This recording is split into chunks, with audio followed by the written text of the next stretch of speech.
Welcome to the new Aston Martin Vanquish.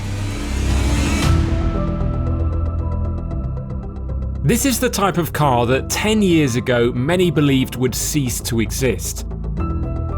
Back then we were on the cusp of an all-electric automotive world with big, loud petrol engine relics like the Ferrari 599 and Aston Martin DBS counting down the days to extinction.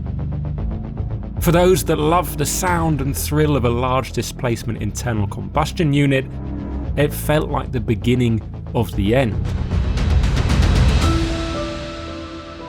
Except it didn't quite work out like that. So here we are in 2024 with a brand new Aston Martin that's got a 5.2 litre twin turbocharged V12 engine with absolutely zero electrification. And whether you like the idea of that or not, this kind of car and its powertrain are very important to Aston Martin and its core customers. Now, they're only going to make up to 1,000 of these per year, so you might not see them around that much. So I reckon we should take a closer look at it. I'll start by taking you through the engine, because let's face it, that's what you're here for. As mentioned, it's a 5.2 litre twin-turbo V12 that produces 824 brake horsepower and 738 pounds-foot of torque. As such, it's good for 0 to 62 miles an hour in 3.3 seconds and a top speed of 214 miles per hour. Aston's managed to extract additional power from the V12 by fitting reduced inertia turbochargers and new higher flow rate fuel injectors, as well as strengthening the cylinder block and conrods. Reprofiled camshafts and an upgraded intake and exhaust ports also feature. Now, Aston's also done something very interesting with the turbochargers on this car, because of course turbo lag is one of the main enemies that you're going to get with a twin turbocharged V12. So they've got a new feature called Boost Reserve. And what it does is it overboosts the turbos and it stores that excess pressure behind the throttle blade. So then when you need the responses quickly, it uses that excess pressure and it should theoretically reduce the turbo lag. If indeed it works, it's a very clever idea. Aston's 8-speed ZF Autobox remains, but for the first time in one of its front-engine V12 sports cars, it's attached to an e-diff rather than a mechanical diff.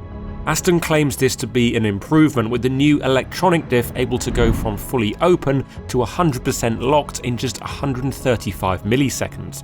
Faster responses from the diff, faster responses from the handling of the car, or at least that's the theory. Oh, and by the way, the dry weight of the new Vanquish is 1,774 kilograms, about 100 kilograms more than the DBS 770 Ultimate.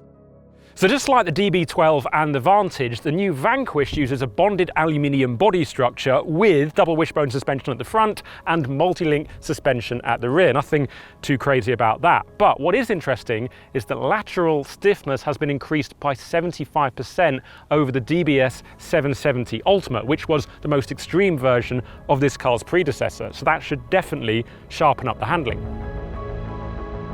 At the front, there's a more rigid and lighter engine cross brace to tighten everything up between the suspension towers, and this is good news for the mounting stiffness of the new Bilstein DTX dampers that Aston claim allow for a far greater divergence between drive modes. The Vanquish isn't a track car, yet it's got to hold its own when driven fast, as well as provide a Cosworth GT experience. Larger diameter anti-roll bars, recalibrated electric power steering, and a smarter ESP system, first seen on the DB12, are also among the changes. So I reckon Aston Martin's designers know they're onto a good thing with the latest design language for their cars, because the Vanquish doesn't look that different from the front, at least, to the other models in the range. I mean, there are a few differences. Those thermos louvres on the bonnet are pretty imposing. They're F1 inspired as well, actually. And there's a different light signature. The vane grille is now standard, 13% larger than it was before. And I also think the way that the nose juts out kind of makes this car look like an angry, stretched version of the Vantage.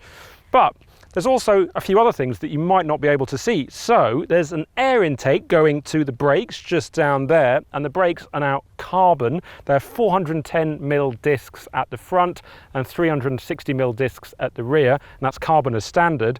But they also, crucially, save 27 kilograms of unsprung mass over the equivalent steel brakes, which is definitely going to make a difference because unsprung mass is your worst enemy when it comes to handling. Keep moving down the side of the car, you'll see the V12 motif, the carbon side strake, or at least it is carbon with the carbon pack. It can also be chrome without the carbon pack, and then the flush door handles down there, which is a really nice touch.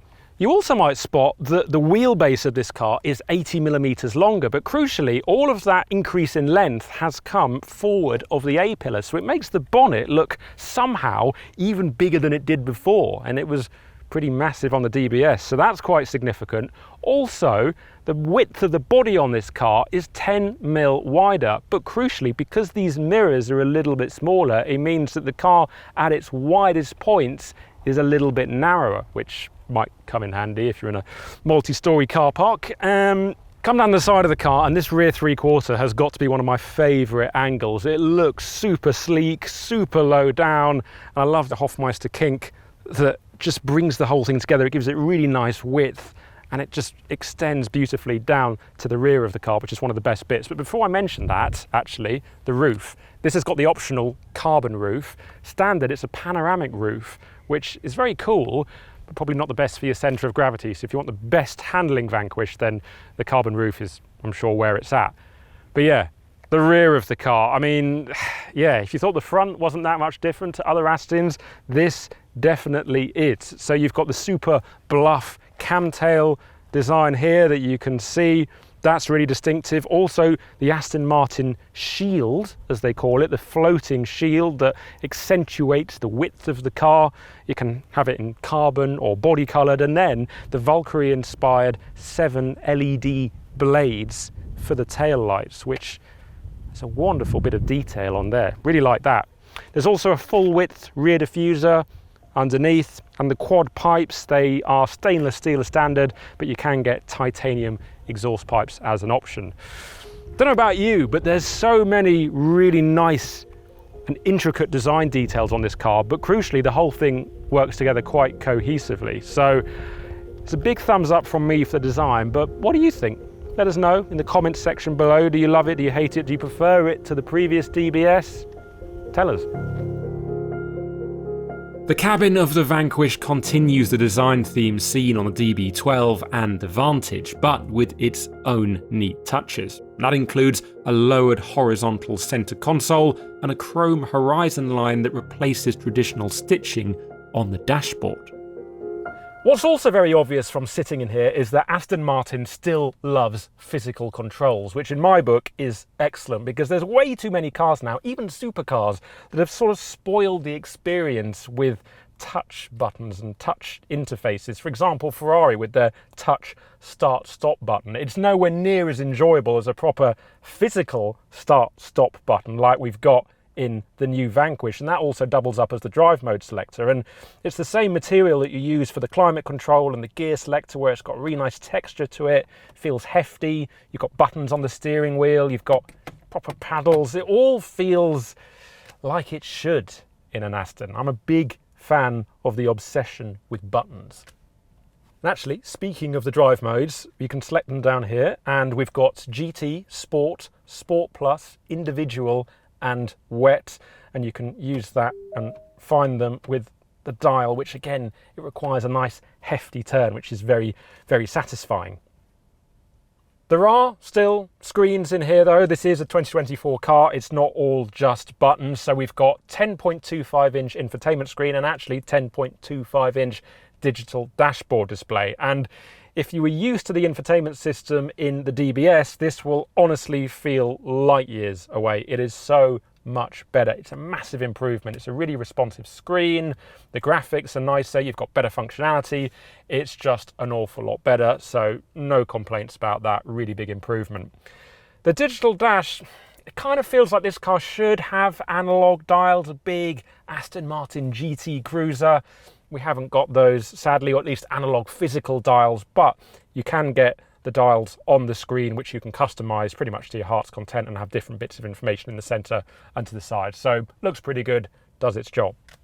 The driving position in the Vanquish, well, needless to say, you can get down really nice and low. So you can almost, at least from my height, not see the big long bonnet, which is really saying something. But then if you just knock yourself up a little bit, you can see how far that bonnet stretches out, which is pretty cool.